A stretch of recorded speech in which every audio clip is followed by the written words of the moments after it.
be whoever you want to be. Hello guys, welcome back to the channel. Last session में हम लोगों ने discuss किया था सॉफ्टवेयर टेस्टिंग लाइफ साइकिल। आज के इस सेशन में हम लोग डिस्कस करने वाले हैं बग लाइफ साइकिल, यानी कि बग को किस तरीके से हम लोग कितने फेजेस से गुजरना होता है, किस तरीके से हम उसको बग को रेज कर सकते हैं। ठीक है, so without wasting any time चलते हैं स्क्रीन पे।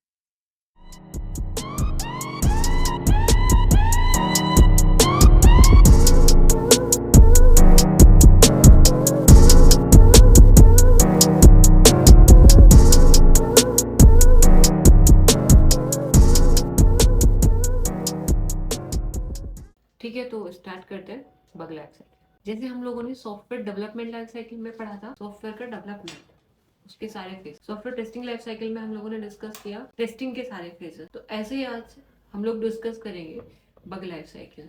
बग लाइफ साइकिल में सबसे पहली बात तो ये कि बग बग होता क्या। तो बग एक ऐसी मिस्टेक है किसी भी एप्लीकेशन के अंदर जिसको हमने एक्सपेक्ट ही नहीं किया, उस चीज को हम क्या बोलते हैं, बग बोलते हैं।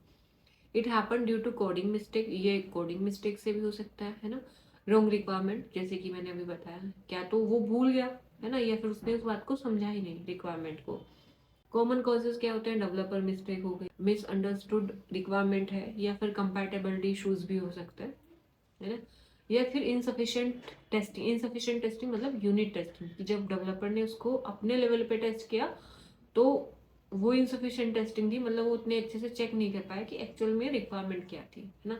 लेकिन जब वो टेस्टिंग फेज में आता है, क्यूए के लिए आता है आपके पास, तो वहां पे हमें उसको उसकी रिक्वायरमेंट से मैच करना होता है कि जो रिक्वायरमेंट आई है एग्जैक्ट में वही हम पूरा क्लियर क्लाइंट को डिलीवर कर पा रहे हैं या नहीं कर पा रहे हैं। अगर कुछ भी ऐसा है जो क्लाइंट की रिक्वायरमेंट से मैच नहीं कर रहा है, मतलब वो बग है ना। ठीक है, तो सबसे पहले कोई भी बग जब रेज होता है ना, तो उसके लिए लाइफ साइकिल जो भी स्टार्ट होती है तो वो न्यू होता है ना।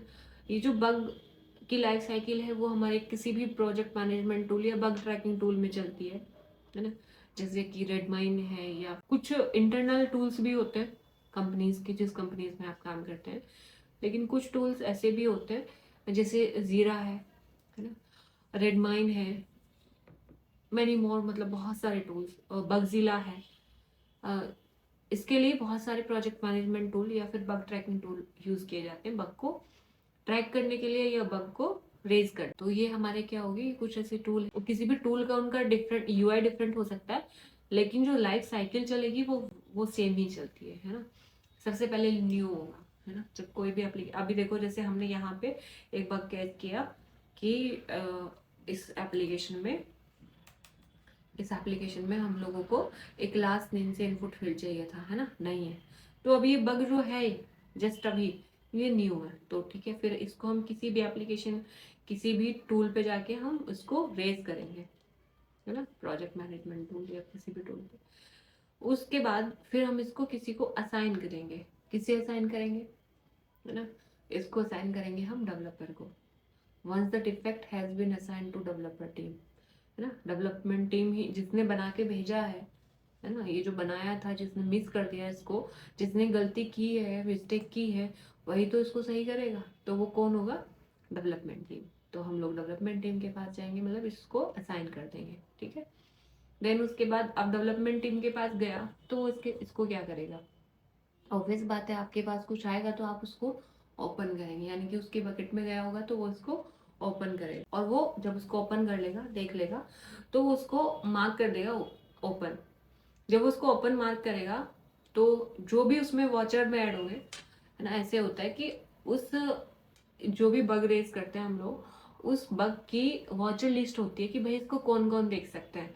तो जो भी लोग देख रहे होंगे, जो प्रोजेक्ट मैनेजर होंगे, क्यूए मैनेजर होगा, या फिर अगर आप एजाइल पे काम कर रहे हैं, आपका स्क्रम मास्टर, जितने भी लोग होंगे, अगर क्लाइंट भी आपने ऐड किया हुआ तो क्लाइंट भी वो देख सकता है कि अभी बग, अगर ये बग आया, इधर से रेज हुआ, तो अभी किस प्रोसेस में है ना। तो डेवलपमेंट टीम ने उसको एज अ ओपन मार्क कर दिया। ओपन करने के बाद में वो उसको इन प्रोग्रेस भी डाल सकता है अगर चाहे तो, ठीक है। इन प्रोग्रेस भी कहते हैं उसको, इन प्रोग्रेस में डाल देगा।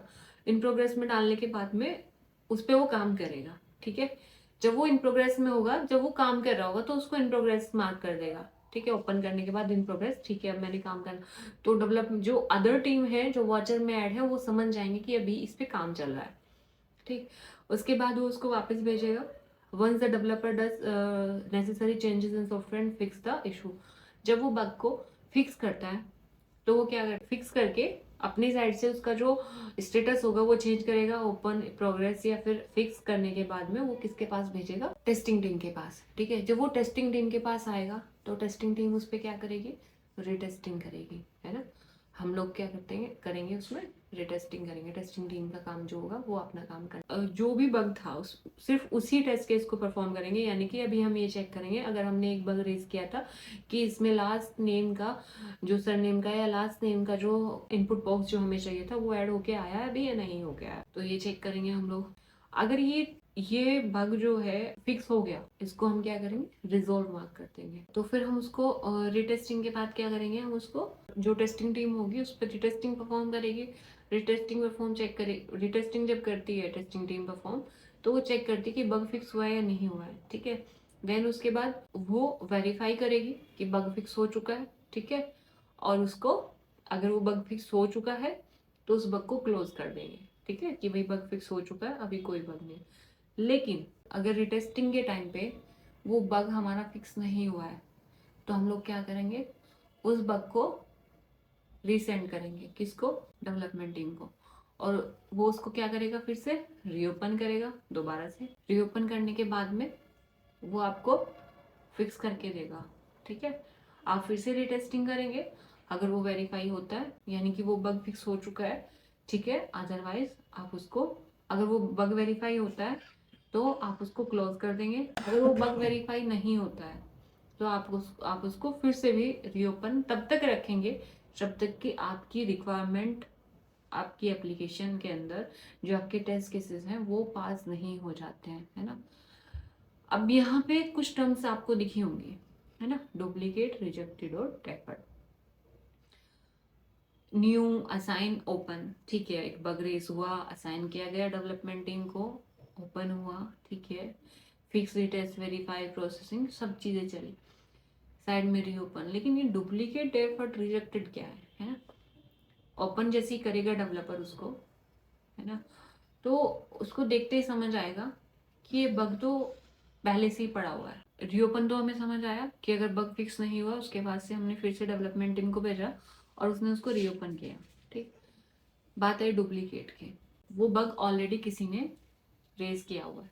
जैसे कि फॉर एग्जाम्पल आप अभी आए थे, आपका कोई जो मॉड्यूल मिला हुआ था वो अबाउट अस से रिलेटेड मिला। फॉर एग्जाम्पल आपके पास मॉड्यूल आया था अबाउट अस का टेस्टिंग के लिए, लेकिन उससे पहले कोई आप गए यहाँ पे, आपको एक बग दिखा, तो जरूरी नहीं कि आपको सिर्फ जो मॉड्यूल मिला उसी की ही एप्लीकेशन टेस्ट करेंगे, नहीं। अगर ये वाला मॉड्यूल आया, आपने जैसे अपना फ्लो प्रोसेस, एक फ्लो जो बिजनेस फ्लो है वो स्टार्ट किया, है ना, अगर वहां पे आपको कोई भी एरर, कोई भी मिस्टेक, कोई भी रिक्वायरमेंट के हिसाब से आपको कुछ भी मिसमैच मिलता है तो आप उस बग को रेज कर देंगे।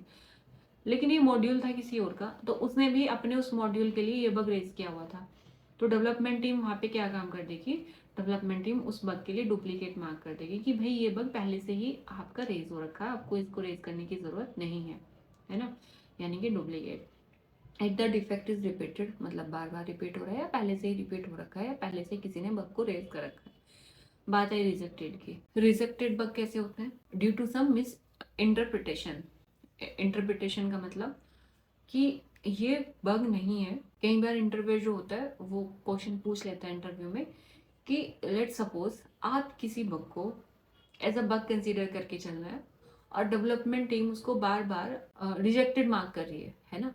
रिजेक्टेड मतलब उसकी नज़र में वो बग है ही नहीं, तो आप उस वाले सिनेरियो पे कैसे काम करेंगे। तो उसी तरीके के जो बग होंगे, जैसे उन्होंने रिजेक्टेड मार्क कर दिया, अब आप कैसे वेरीफाई कराएंगे कि हाँ ये बग है, ये बग नहीं है ना।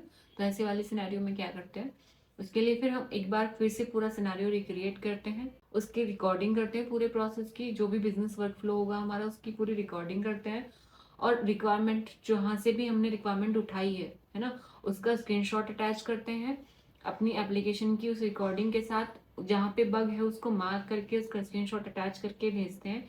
वहाँ पे अगर मिसमैच दिखता है तो फिर वो उसको कंसिडर करते ही हैं एज अ बग, और अगर नहीं है तो फिर ठीक है। डेफर्ड मतलब होता है कि कोई भी बग इतना इम्पोर्टेंट नहीं है कि उसको अभी आप मार्क करें, उसको पेंडिंग में डाल देंगे। Developer is keeping that issues pending, है ना, उसको पेंडिंग में डाल के रखते हैं कि ठीक है इसको बाद में देखेंगे।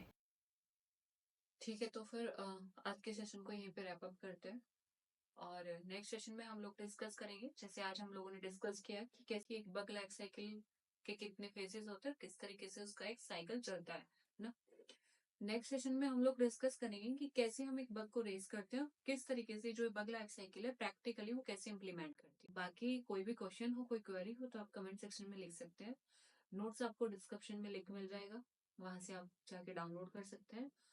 और ऐसी इंफॉर्मेटिव वीडियो देखने के लिए आप हमारे चैनल पे बने रहिएगा। Thank you so much.